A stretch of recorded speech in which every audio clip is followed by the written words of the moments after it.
Hey all, welcome to Sparklebox. Are you interested in robotics or want to try science experiments practically? Then you must definitely visit our website mysparklebox.com. You'll find a number of interesting and engaging activity kits over there. You can also find the website link in the description below. Today I'm going to show you how to make an origami storage basket. The materials required are origami sheets, scale, pencil, scissors, sketch pen, A4 sheets and Fevicol. Let's take an origami sheet, fold it diagonally and follow the rest of the procedure carefully by observing the video.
Basket is ready.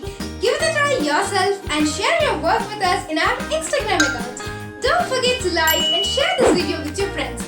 I'll be back with another interesting day. Until then, let's stay safe at home and learn something new every day with Sparklebox.